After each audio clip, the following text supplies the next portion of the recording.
There's so much to go on here. I mean, we are under siege, like the people in the book of Hebrews.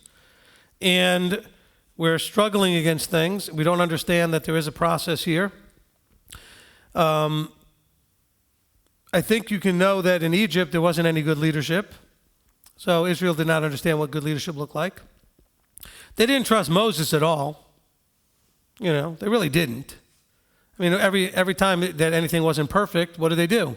Oh, you just brought us out here to kill us in the desert, and wasn't Moses doing anything. He was just being trustworthy to his boss, But we have to get past all of that. There needs to be good leadership, and not only that, you need to be praying that Abba will raise up more of it. I mean, I promise you there are people out there that are dying for good leadership, wanting a congregation to be set in place, knowing that they need someone to ask questions and to counsel with and get encouragement from, and also to get correction from. But we don't want that. We do, but we don't. I shouldn't say that. We do until it actually starts being implemented in a way that then we don't like it. Because we want the encouragement part and the other part. And we're hoping that when we go to the leader and tell the leader how we think it should be, the leader's just going to say, great job. Do it exactly that way. But what if the leader says, I don't think that's probably what you should do? Well, now all of a sudden that's a lousy leader. And by the way, when I give you counsel, I have zero expectation, that it's my job and responsibility to make sure you did what I said.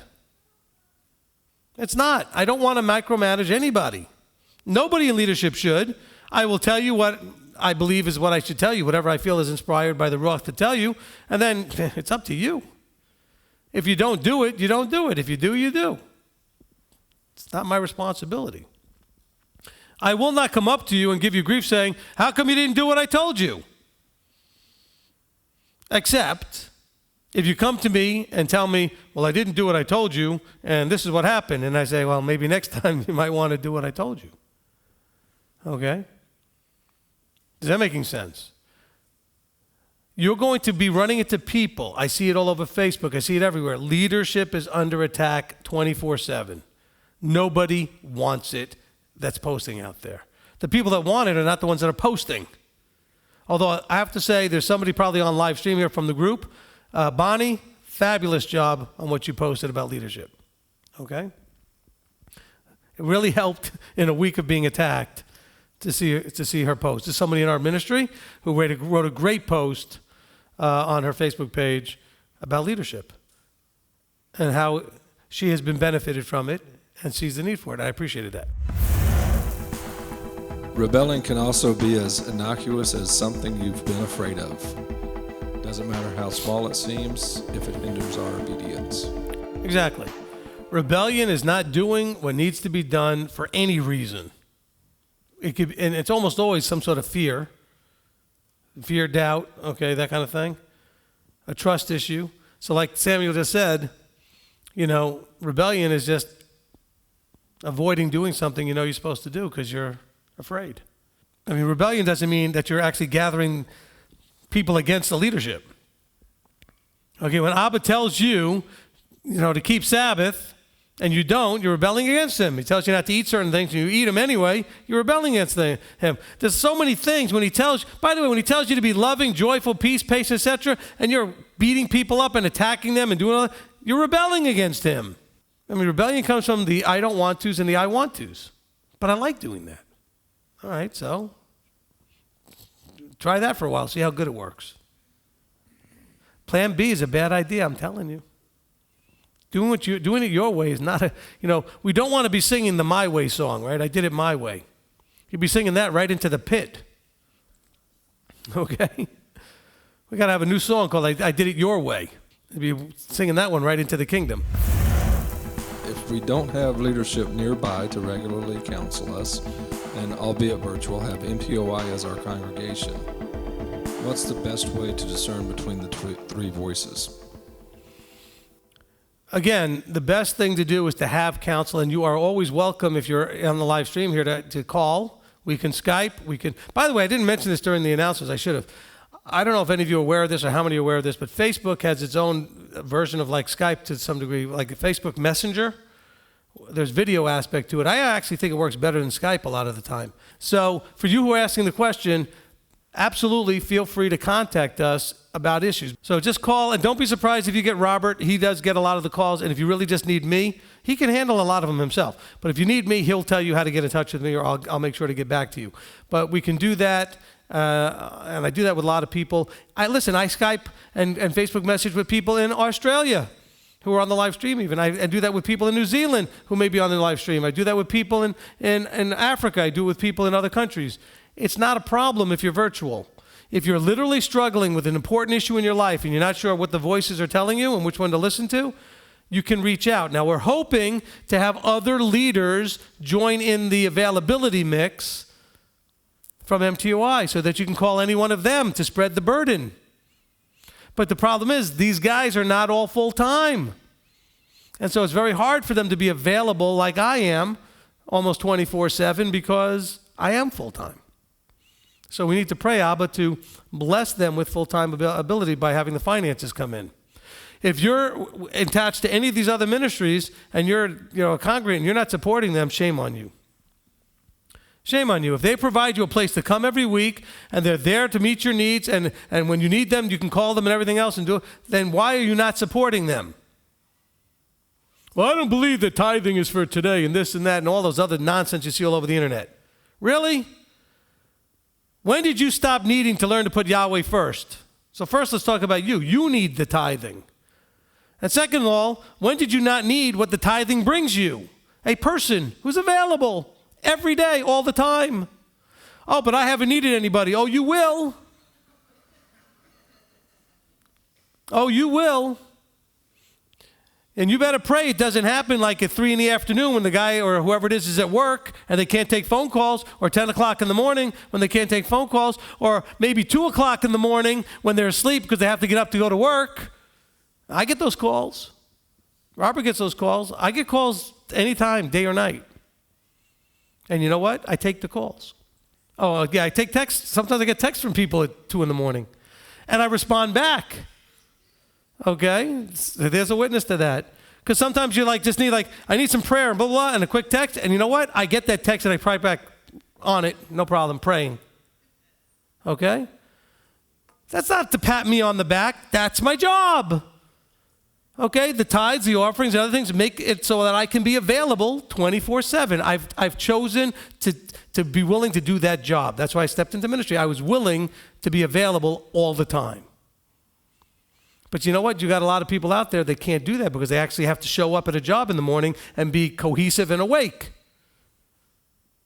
And it's hard to do if they're counseling people at 3 a.m, which, by the way, I sometimes have to do when I'm talking to people that are 18 hours away and 16 hours away in other countries. I've had many a nice conversation with people after they get home from work, and they're getting home from work at 5 or 6 o'clock their time, which means now it's got to go 6 or 8 hours forward to my time, which puts me at 2, 3 in the morning. Because they have jobs. And so now I'm counseling with people on the other side of the world. Now again, this is to tell you we need more people doing this, not for you to get all excited about, poor Rabbi Steve. All right? I don't mind my job. I love my job. I'm very happy to be a servant in any way I can. I'd like to share that burden with a lot more people, and I can't do that unless they're full-time. And I have to tell you right now, there's very few people who are full-time. There's very few, because the people are not supporting it. Those of you that are supporting it, I really appreciate that. It may be that at some point that because of the way that MTOI is being supported, that MTOI might be able to help support some of these guys in places where their little groups that they have can't really support them. And by the way, all of you online that are being fed by this ministry, this is where your support should go. Once you have a local ministry, then your support should go there. Support where you're being fed. Don't split up like every little teacher online that you listen to a teaching and send them all your tithe. Tithing is for where you're being counseled, fed, and that's your house. Offerings are for people that you're just being blessed by. Does it make any sense? You listen to somebody online, you like them, and you want to send them an offering, great, send them an offering. Your tithing is for your congregation, your shepherd, who's there, available that you counsel with. You're not calling all these guys whose teachings you're listening to. Whoever it is that you would make a phone call to, that's where the tithe goes. Does that make any sense? Tithe to the person that's getting the phone call so that they're there to get the phone call when you need it and when it's available. I mean, when you need it at that time so that they're available for it. Please pray for these guys. It's so frustrating for me. I want to work with them so badly and have them be more available so that we could do more things, but they have to have jobs because they don't have the financial support. So we want to pray for that. All right. And this is not an attack on you guys. You guys support us great. I really appreciate what you're doing because you see the Father doing something, you want to support it. I want us to pray for these other guys to make sure we can do these things. Okay? MTY is doing very well financially. We're able to do a lot of the projects we want to do. We're able to have the full-time ministry that we need to have. But there's a lot of guys out there, they're not getting it. And by the way, if we can get the finances where they need to be, people like the person who just wrote that, I don't know who that was, but whoever wrote that, we can eventually hopefully plant the congregation where they are. But that takes everybody working together. Amen?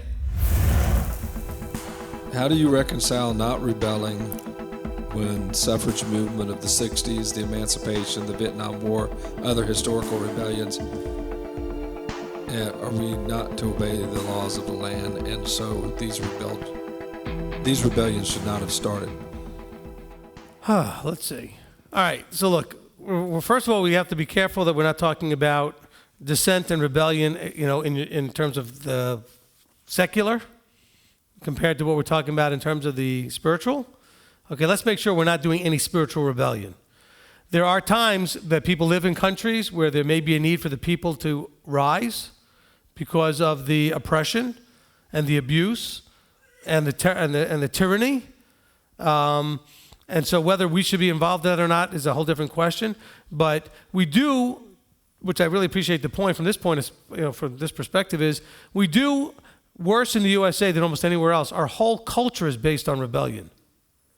We're very new. 200 years is not a long time. Our whole country is based on self-sovereignty, throwing off authority. Okay? So our mindset is much worse than the Europeans and some of these other places that have had a lot more understanding of being under authority and desiring good authority, because they don't have a complete throwing off of authority the way we have. No other country could have invented the idea of the me generation. Okay? Only we could have done that. The problem is we still have that mindset.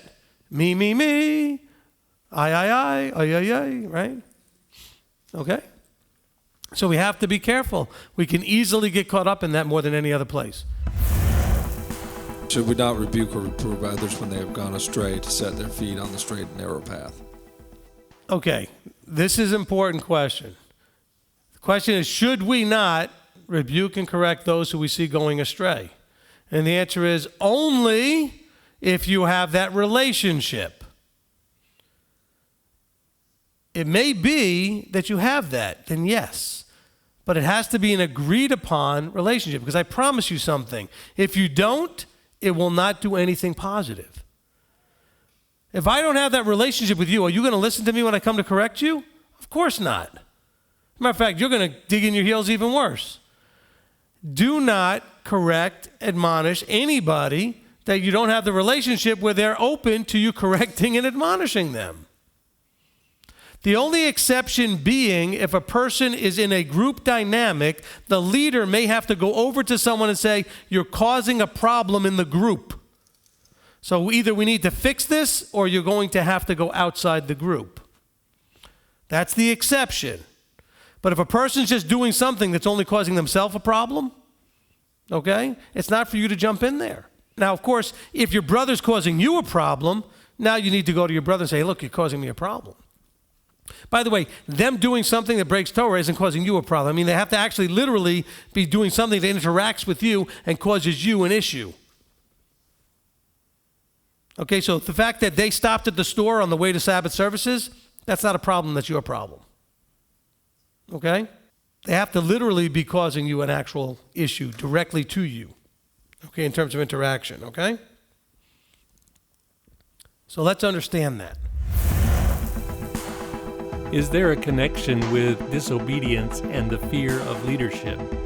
I think I understood what you were saying. I'm not sure everybody else understood kind of the connections there. So what you see happening in the Maccabees' times with Antiochus Epiphanes and that kind of thing is that ultimately a priesthood came into play that wasn't the correct priesthood, okay, and perpetuated itself all the way to Yeshua's time pretty much. All right, they weren't the legitimate Kohanim that should have been in place. And a lot of it had to do with taking it upon themselves to fix what they thought was a problem the way they thought they needed to fix it. All right, because there was this Hellenization that was going on in the Jewish community where they were becoming Greek in their behavior and their mindset and their philosophies and their beliefs. And so that did come out of fear where they said basically, if I don't do it, nobody's going to do it, so I have to make sure it gets done right, even though it usurps proper authority. The thing is, we have to be really careful that we're not usurping authority, which is really, that's where the connection is between the two. The rebellion and the fear all come together, and that out of that mindset comes the usurping. Now, I should have talked about that in the teaching. Maybe I'll just write down a note to myself to write that so when we talk about this, because we're going to continue in this discussion in chapter 4. So when you make decisions on your own that go beyond your pay grade, so to speak, and your actual scope of your authority, you are usurping somebody else's authority, and often it's the Almighty's authority by stepping in. And we cannot do that. Okay, we cannot do that. If he chooses to let you die, like in the Maccabee situation, well, look, if he chooses to let us die, he's going to let us die, you know. And so we have to understand that he has the plan. We don't always get to full disclosure and understanding of the plan, but we have to be behind the plan and support and believe in the plan and not have fear cause us to jump in and institute our own plan. And that's what we see happening. By the way, that was the idea that the guys came out of spying the land and said, oh, no, we don't like his plan. Our plan is we got to figure out something else because there's big walls and giant people and it's scary and all of that. And all the Anakim are there and the Nephilim are there and the whatever. I mean, now they're coming up. Well, if Caleb and Joshua hadn't stepped up and then Moses done what he did, I'm sure the people would have come up with their own plan. By the way, they came up with their own plan as plan B after after Moses told them, okay, Yahweh said, forget it, go out to the desert. So then they said, no, we're ready to go in now. And we see how well that worked. You don't get to try your way and think your way is always going to work. He's not going to bless it. He would have blessed them going in the land if they'd gone when he said so. He wasn't going to bless them in there. They rebelled twice. And when he told them not to go, they wanted to go. Typical humans. I want you to go. No, I don't want you to go. Okay, I'm going. That's why we invented this great thing called reverse psychology. You know you're going to get the person to do it by telling, there's certain children, you tell them, oh no, don't do that. They're going to do it. So you want them to do something, you tell them not to do it. You don't want them to do something, you tell them to do it. It's reverse psychology. But the thing is, we shouldn't have to use reverse psychology. Abba says, don't do it, we shouldn't do it. He says, do it, we should do it. That should be it. But the connection is exactly what you're saying is there. In the Maccabees' time, they were usurping authority out of fear, not trusting in Abba having a plan. And so they took it upon themselves. Now, getting rid of the Greeks and cleansing out the temple is one thing. Putting yourselves in charge and becoming the high priest, that's a whole different problem. And ultimately, that's why the temple gets destroyed in 70. We can't have a wrong priesthood perpetuating over and over again all the way. So he said, look, if you're not going to fix this thing and put it the way it's supposed to be, I'm just taking it away from you. And so we end up with that.